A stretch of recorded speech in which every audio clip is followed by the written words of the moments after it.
Hey guys, Susie Ferraggiani, your favorite realtor here, asking some pressing questions that today's buyers need to know. This is my friend Dallas. Say hello. How you guys doing? My name's Dallas with Cornerstone Mortgage, and thanks for having me. Good job. And I want to ask some questions to you today, Dallas. Number one, what are some things that buyers need to know? For example, do you need 20%? Do you have to have 20% down in this market? Right, so that's a common misconception. A lot of people think you need 20% down. You can put as little as 3% down or 3.5% down. Good fake deposit. And there's also even some government assisted programs where you don't have to put anything down. So I know we've kind of talked about this in a previous video, but even on Zillow, when they price you out or show you what your monthly payment is, right, they use 20% down in their figures, and that's just not realistic. So you can put down as little as 3%, sometimes even nothing, but you definitely do have options. Fair enough. Okay. Number two, what is the pre-approval process look like? The pre-approval process is very easy. I know that it can be intimidating at times, especially for first-time home buyers. So our job is to make it as easy and as smooth as possible. We really want to educate the client so that they feel comfortable with what they're doing.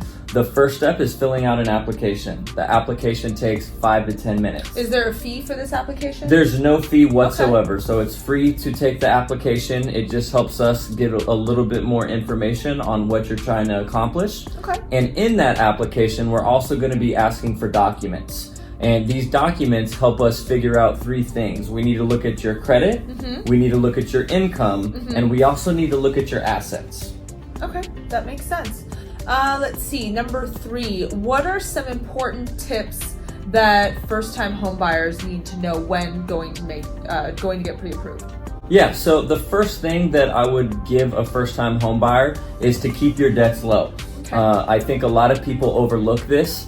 When you're thinking about buying a home, you want to make sure that your debts are low. So your credit cards, your car payments, you just don't want to add any more debt. So if you've been thinking about purchasing something and you're in line at the checkout and they ask you, do you want to open up a credit card? Your answer needs to be no. And then my second tip, which I love sharing with first-time home buyers especially, is a quick and easy way to calculate your payment.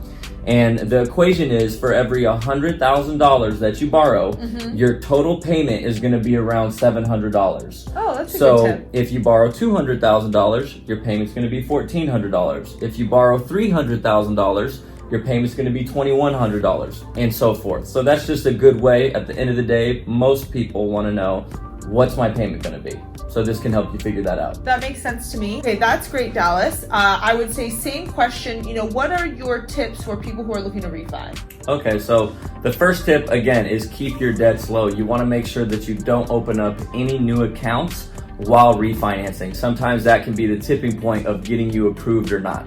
So want to stay away from opening new accounts. Okay. The second thing with the refinance, it depends on what kind of refinance. Are you doing a cash out or just a regular rate and term? Okay. But the biggest thing with refinance is you need to focus on the payment and the benefits.